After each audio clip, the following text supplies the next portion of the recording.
নমস্কার বন্ধুরা, ফ্যামিলি কিচেনে আপনাদের সবাইকে স্বাগত। আজকে আমি তৈরি করব চিকেন দিয়ে আলুর ঝোল আর পরোটা। এখানে এই যে মাংসটা দেখতে পাচ্ছেন, 1 কেজি মাংস আছে।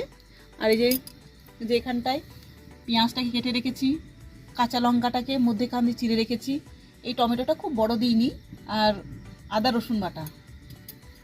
মা আগুনটা ধরিয়ে দিয়ে গেছে, আমি কড়াইটাকে বসিয়ে দেবো। আর এই যে এখানটায় আলু আর ক্যাপসিকামটাকে কেটে রেখেছি, এই আলু আর ক্যাপসিকামটাকে আমি ভেজে তুলে নেব। এই যে কড়াইটা গরম হয়ে গেছে, আমি কড়াইয়ের মধ্যে এবার তেলটাকে দিয়ে দেবো। তেলটা গরম হয়ে গেছে, এবার আমি এই আলুগুলোকে দিয়ে দেবো।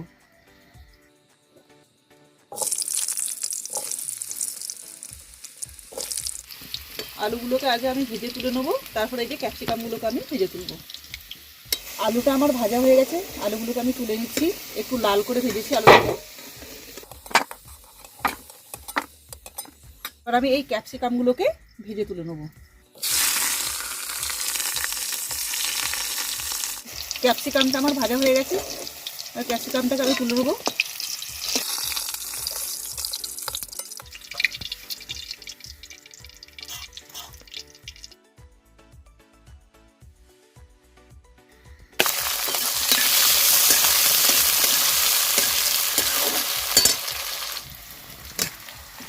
পেঁয়াজটা হালকা ভাজা হয়ে গেছে, এবার আমি এই চিকেনগুলোকে দিয়ে দেবো এর মধ্যে।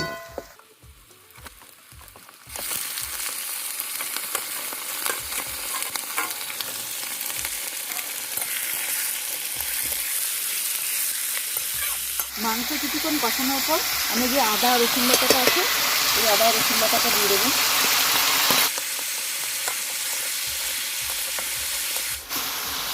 তারপর আমি জিরে মশলাগুলোকে দিয়ে দেবো।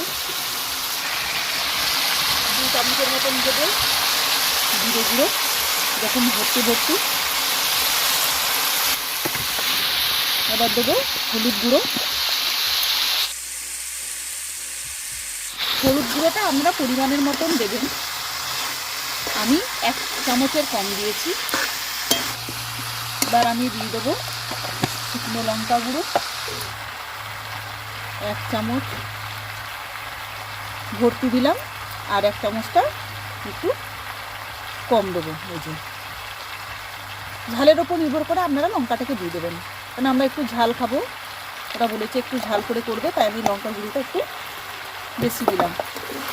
চাইলে আপনারা কমও দিতে পারেন, সেটা আপনাদের উপর। এবার কালার আসার জন্য আমি কাশ্মীরি লাল লঙ্কাটা দিয়ে দেবো, লাল লঙ্কা গুঁড়ো।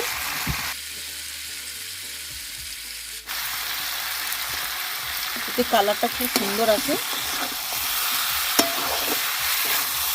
এবার আমি দিয়ে দেবো এই যে টমেটো কুচিটা আছে, টমেটো আপনারা চাইলে এর থেকে বেশি দিতে পারেন, আমি এইটুকুই দেবো। আর দেবো কাঁচা লঙ্কা চেরা, শুধু মুখটার কাছে চেরা আছে, দেখুন এটা পুরো দিয়ে দেবো।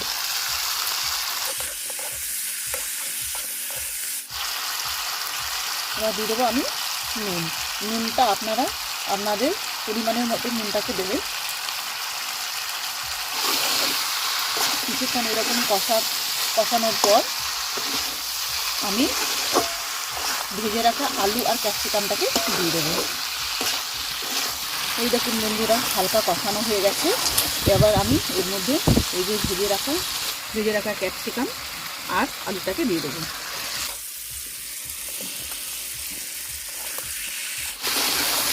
পরে একটু ভালোভাবে নাড়াচাড়া করে নেওয়ার পর 5 মিনিটের জন্য ঢাকা দিয়ে রেখে দেবো। 5 মিনিট হয়ে গেছে, এবার আমি ঢাকনাটা খুলে দেখবো মাংসটা। এই দেখুন মাংসটা কষা হয়ে গেছে, দেখুন তেল ছাড়তে লেগেছে। দেখুন তেল ছাড়তে লেগেছে। এবার আমি জল দিয়ে দেবো, কারণ আমি মাংসটাকে একটু ঝোল করবো।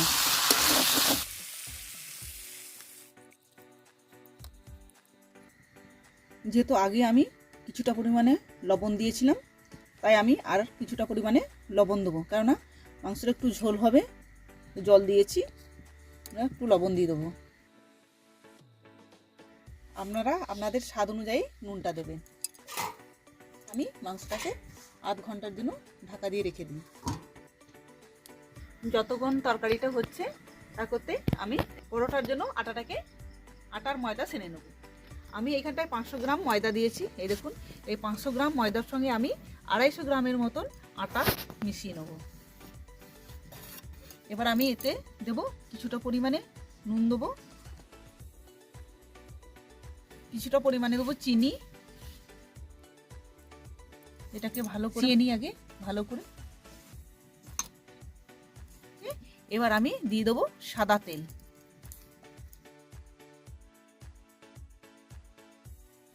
এবার আমি এই তেলটাকে ভালোভাবে ময়দার আটার মধ্যে মাখিয়ে নেবো যতক্ষণ না আমার হাতের মুঠোর মধ্যে আসছে।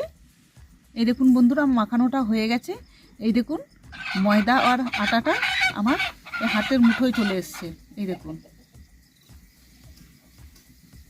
এবার আমি এটাকে একটু একটু জল দিয়ে আটার ময়দাটাকে মেখে নেব। চাইলে আপনারা গরম জল দিয়েও মাখতে পারেন, আমি ঠান্ডা জল দিয়ে মেখে নিচ্ছি। এই দেখুন বন্ধুরা, কি সুন্দরভাবে আটার ময়দার একটা সুন্দর ডো তৈরি করে নিয়েছি। এটাকে আমি কিছুক্ষণের জন্য একটু ঢাকা দিয়ে রাখবো। এবার দেখব মাংস আধ ঘন্টা হয়ে গেছে। এবার দেখি, এই দেখুন বন্ধুরা, মাংসের ঝোলে কত সুন্দর কালার এসছে।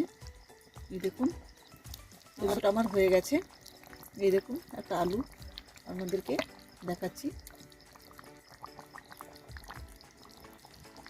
এই দেখুন ঢুকে যাচ্ছে, বুঝছেন? নরম হয়ে গেছে আলুটা। এবার আমি এটাকে নামিয়ে দেবো।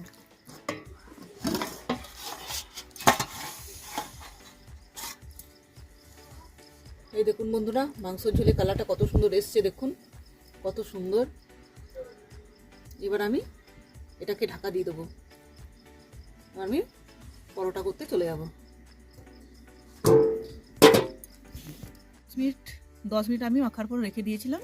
এবার আমি ডো থেকে লেচিগুলোকে কেটে নেব।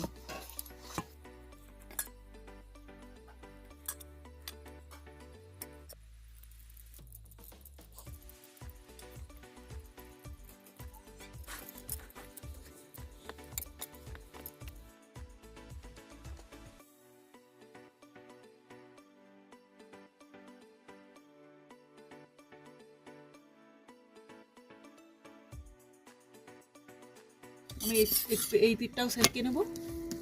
এবার আমি সাদা তেলটাকে দিয়ে দেবো পরোটার চারপাশে। তো বন্ধুরা, আমার পরোটা হয়ে গেছে। এই দেখুন আমার পরোটাটা, এই দেখুন পরোটা হয়ে গেছে। এবার আমি খেতে দেবো। এই যা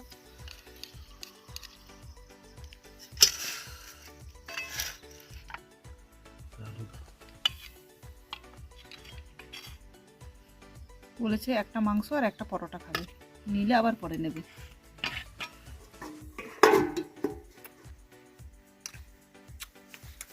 দারুণ, ও দারুণ রান্না হয়েছে। পায়েল খাচ্ছে। এই যে, কেমন হয়েছে রে? ভালো আছে। সুন্দর হয়েছে তো? তোকে বললাম না।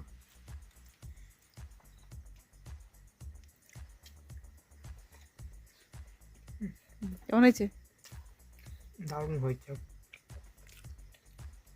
আপনারাও এইভাবে ট্রাই করে দেখুন একবার রেসিপিটা। মাংসটা খুব সুন্দর হয়েছে, খুব সুন্দর নরম হয়েছে। তার সঙ্গে পরোটাটাও দেখুন কত সুন্দর হয়েছে পরোটা।